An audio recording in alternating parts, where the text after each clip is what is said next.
Here are today's top stories. Malacanang confirms the resignation of Wanda Teo as Tourism Secretary but does not interpret the move as an admission of guilt. The Land Transportation Franchising and Regulatory Board expresses caution over the proposed entry of an Indonesian ride-sharing company. 3 Abu Sayyaf bandits are killed in a military operation to rescue 2 police women abducted in Patikul, Sulu.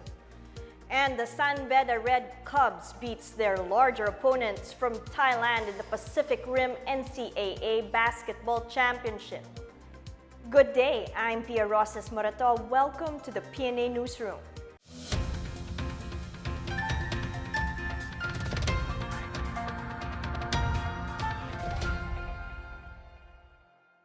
Malacanang confirmed that Tourism Secretary Wanda Teo has tendered her resignation as head of the DOT.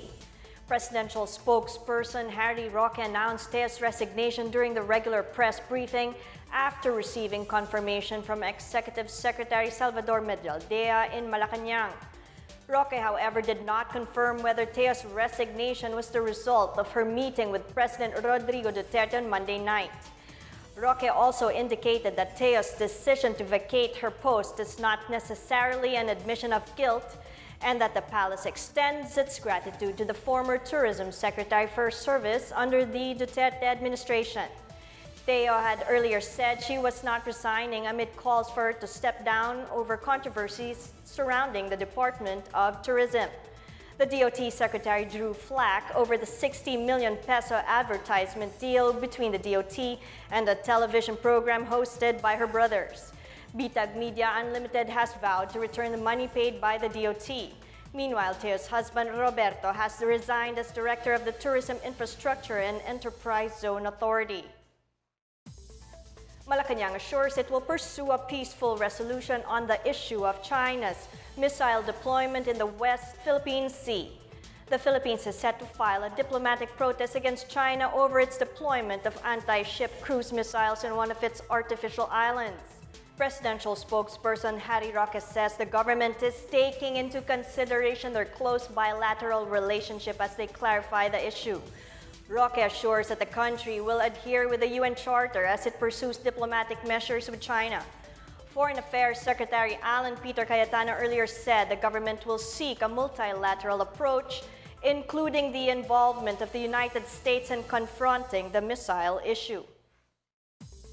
Supreme Court employees reiterated their call for Chief Justice Maria Lourdes Sereno to resign and controversy surrounding her appointment. More in this report from Benj Mondoc. Supreme Court officials and employees wore red clothes during Monday's flag ceremony to reiterate their call for the resignation of Chief Justice on leave Maria Lourdes Sereno. In a statement, the SC Employees Association said they held another Red Monday protest to continue their call for change in the judiciary. The organization cited demoralization among their ranks and stressed that the impeachment proceedings against Sereno had placed the entire judiciary in disrepute. Philippine Judges Association President Judge Felix Reyes said they joined the call for Sereno's resignation after looking at what's best for the judiciary. Both PJA and SCEA have earlier issued a joint manifesto calling for resignation of Sereno to give the entire judiciary the opportunity to move forward and get back to order.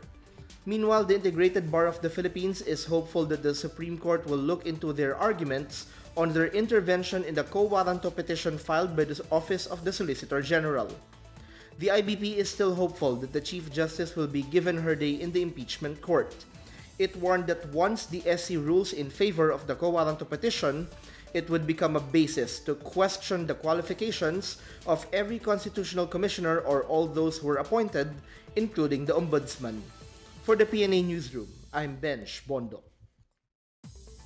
Vice President Leni Robredo comes in defense of Chief Justice on leave Maria Lourdes Sereno, warning that ousting the top magistrate will undermine the judiciary and affect democracy. In a speech at the Philippine Justice Forum in UP Diliman, Robredo says the quo warranto case filed against Sereno will be used to silence dissent against the government. She says the public must not stay silent while agencies such as the Office of the Ombudsman and the Commission on Audit are under attack. Robredo also stressed that as a duly elected vice president, she will join the fight to protect democracy. Robredo's statement comes in light of the upcoming decision of the SCN Bank on the Quo Warranto case against Sereno. The case seeks to oust Sereno over her non-filing of her statement of assets, liabilities, and net worth. President Rodrigo Duterte has appointed Overseas Filipino Workers Affairs Advisor Abdullah Mamao as Special Envoy to Kuwait. Presidential spokesperson Harry Roque says Mamao will head to Kuwait amid the diplomatic dispute between the two countries. The appointment comes after the Kuwaiti government ordered the removal of former Philippine ambassador to Kuwait, Renato Villa, and declared him as persona non grata. The issue started over the uploaded video of a rescue mission for distressed OFWs by embassy personnel. The Philippines and Kuwait were supposed to sign an agreement for the protection of OFWs in Kuwait. President Duterte earlier ordered the deployment ban to Kuwait to be permanent. Still to come, the Land Transportation Franchising and Regulatory Board expresses caution over the proposed entry of an Indonesian ride-sharing company. 3 Abu Sayyaf bandits are killed in a military operation to rescue 2 police women abducted in Patikul, Sulu. These and more when the PNA Newsroom continues.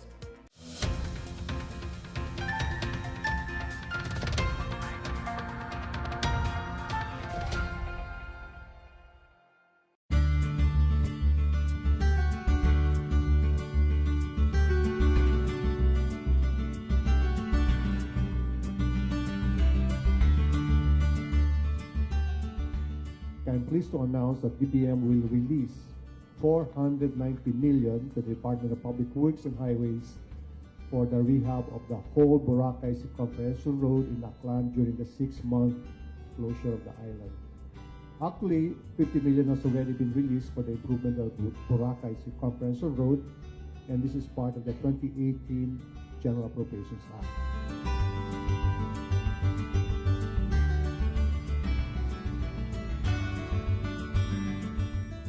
DBM has also released 448 million to the Department of Labor and Employment, or DOLE, last week, April 27. This is to cover the financial assistance to the 17,735 affected residents and workers in Boracay.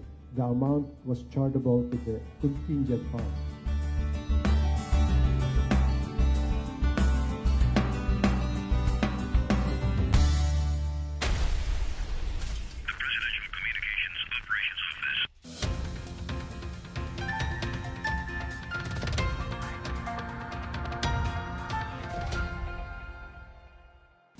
An Indonesian transport company has offered to operate in the country as a potential competitor to ride-sharing company Grab. More in this report from Miguel Hill. The Land Transportation Franchising and Regulatory Board advises caution regarding the proposed entry of a foreign player in the country's ride-hailing industry. LTFRB board member Aileen Lisada says limiting the accreditation of transport network companies protects the interest of local companies competing with Singapore-based Grab. Indonesian transport company Gojek earlier presented its proposal to operate in the country as a transportation network company.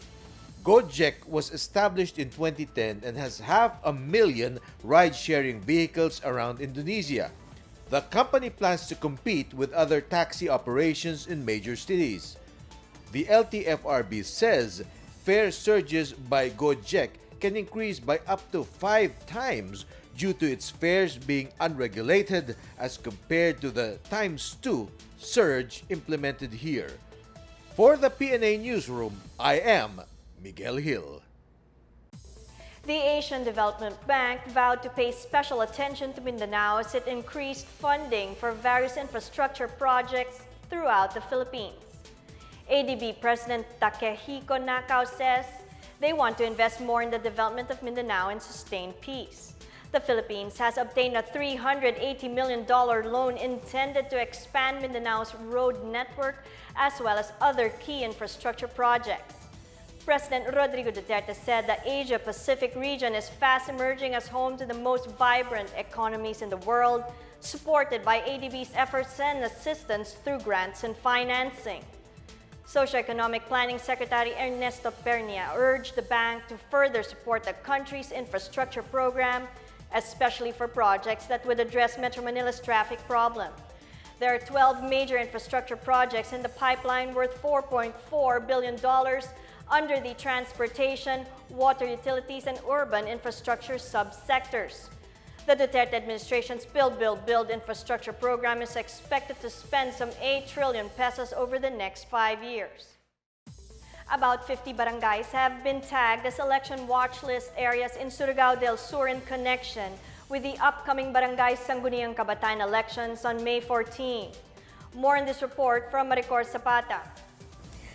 50 barangays in Surigao del Sur have been included in the government's election watch list. The watch list areas were said to be places influenced by leftist groups and other related factors. However, PNP Provincial Director Police Senior Superintendent Francisco Dungo Jr. said no untoward incident had been brought to their attention so far throughout the ongoing campaign period. No intense political rivalry had been monitored either. Still, Dungo has instructed all lower police units to continue intensifying monitoring activities and conducting COMELEC checkpoints. For the PNA Newsroom, I'm Maricor Zapata. An Army general based in Caraga region warns local barangay and youth candidates not to interact with the New People's Army. Brigadier General Franco Nemesio Gacal, commander of the 402nd Infantry Brigade, says dealing with the rebels will affect the status of candidates. He stressed that not only would they be charged of appropriate cases in conniving with terrorists, but these charges would likewise jeopardize their victory. Gacal issued the warning following the arrest of 2 rebels suspected of collecting permits to campaign and campaign to win fees. Candidates were allegedly being charged 15,000 pesos per head and asked to sign a memorandum of agreement. Among the terms cited were not only the ban on the recruitment of both indigenous peoples and CAFCU, but the setting up of CAFCU detachments in their respective barangays as well. Gacal expects extortion activities to be rampant in areas where rebel influence is strong, like those tagged as election watch list areas region-wide. 3 members of the Abu Sayyaf group were killed while 7 soldiers were wounded during a rescue attempt for the 2 cops kidnapped in Paticul, Sulu. Brigadier General Cirilito Sobehana, commander of Joint Task Force Sulu, said the 3 were part of a group of 70 armed bandits encountered by troops in Sitio Sangay Barangay, Buhanginan in Paticul. The group is led by Abu Sayyaf sub-leaders Idang Susukan and Almujer Yada. The rest of the group retreated after the armed encounter. The rescue operation for the 2 cops and their fellow hostages is still ongoing. Up next, the PNP urges barangay candidates to stop fighting and promote peace. San Beda Red Cubs beats their larger opponents from Thailand in the Pacific Rim NCAA Basketball Championship. These and more when the PNA Newsroom returns.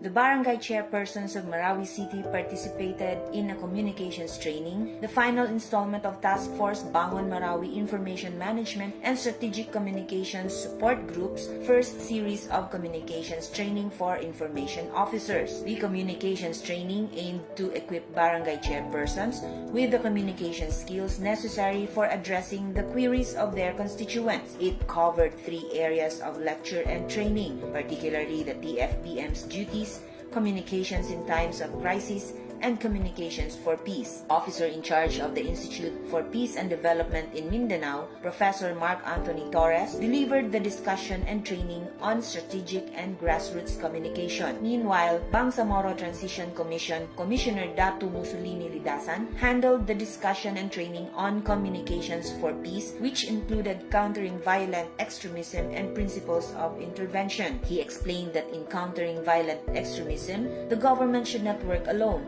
Rather, it should work together with partner groups and institutions such as families, peers, schools, religious leaders, and the media. The event became an opportunity for the barangay captains to express their concerns and queries regarding the progress of the rehabilitation process and the Bangsamoro Basic Law. The head of the Association of Barangay Councils, Farmida Macabando, recognized the event's contribution to their roles as barangay leaders. The training for government information officers was held to strengthen their ability to communicate relevant information on TFBM activities effectively with their constituents and to establish a system that ensures a strategic and effective management of information. Together with Calvin Penaco, for PNA Newsroom, Sweet Lukman, Philippine Information Agency.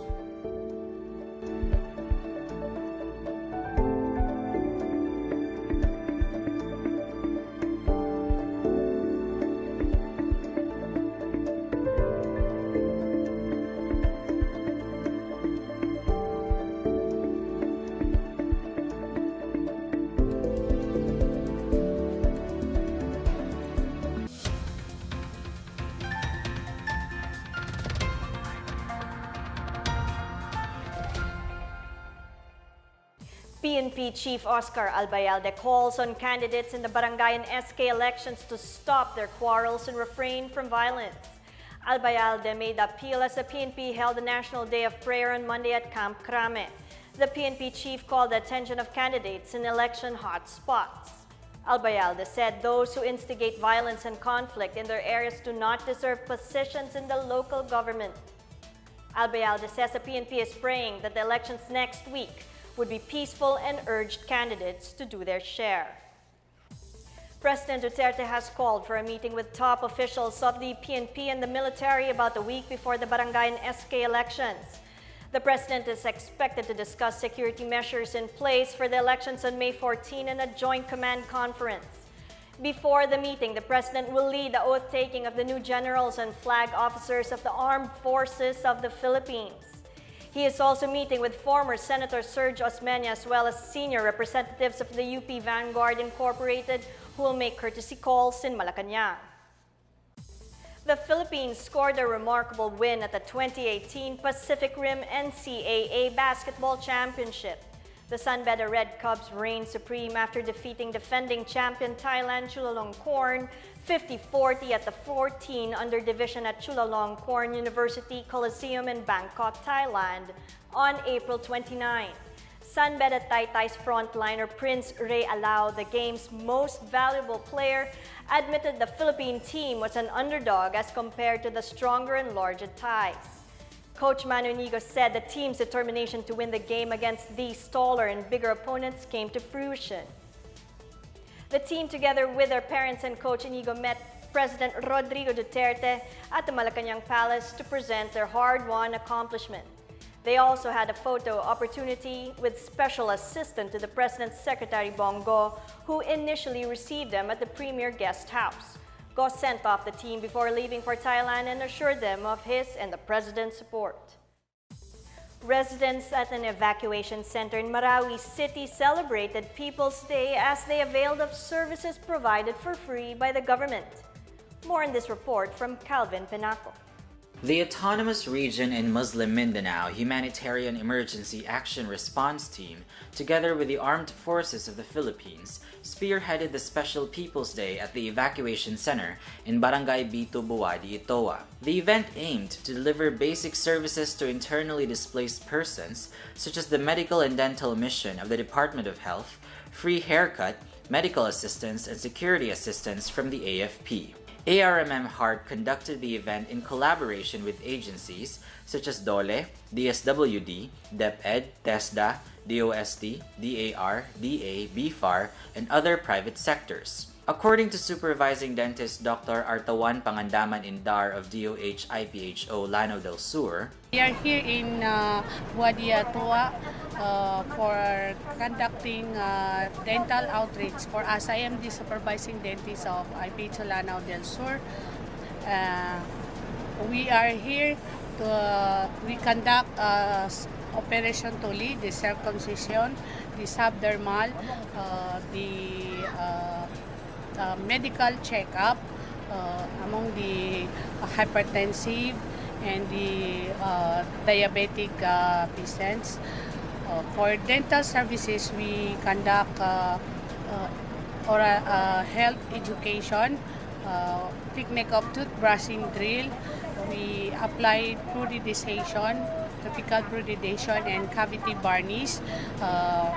And we also conduct tooth extraction. Ang under sa amin yung 39 municipalities ng Lanao del Sur. Simula ng magka-SIDS, wala pa kaming na-miss na pinuntahan dito na yung Kambalingan, Kambisita, nakasama ang IPHO Lanao. Lahat ng bus namin na dalawa, lahat yan kasama. Para sa mga IDPs, nandito kami para sa kanila, na lagi kaming magserbisyo sa kanila kahit anong pangangailangan nila. Dr. Indar added that the medicine supply for IDPs is not a problem, for their agency has prepared for this. Meanwhile, Manider Dia of Marinaut, Marawi City, expressed her thanks and made calls to the public. Ang panawagan ko po sa aking mga kapwa IDPs, we should be very patient, exercise patient, because there's nothing we could find such a thing as like this, wherein the government, especially the RMM government, I mean autonomous region in Muslim Mindanao, are trying their very best effort. We must be very thankful to Almighty Allah, and of course to all the people who are trying their best. They left their house, they used their time, instead of time for their family or for their offices, they use their time for us, and even they use their small amount of money just only for the sake of enhancing and relieving the pain which we have experienced in the Marawi Cities. Together with Sweet Lukman, for PNA Newsroom, Calvin Pinaco, Philippine Information Agency. Let's now check out weather forecast for Metro Manila and the rest of the country.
Let's take another look at today's top stories. Malacanang confirms the resignation of Juan De Teo as Tourism Secretary but does not interpret the move as an admission of guilt. The Land Transportation Franchising and Regulatory Board expresses caution over the proposed entry of an Indonesian ride-sharing company. 3 Abu Sayyaf bandits are killed in a military operation to rescue 2 police women abducted in Patikul, Sulu. And the San Beda Red Cubs beats their larger opponents from Thailand in the Pacific Rim NCAA Basketball Championship. Thank you for watching another edition of the PNA Newsroom. To check out these and other stories, visit the PNA website or follow the Philippine News Agency on Facebook and Twitter. For more stories about the government and how it serves the Filipinos, look for these hashtags in all of our social media platforms and websites. And that's your daily dose of the latest news and information that you need to know from the PNA Newsroom. I'm Pia Rosas Morato. Good day.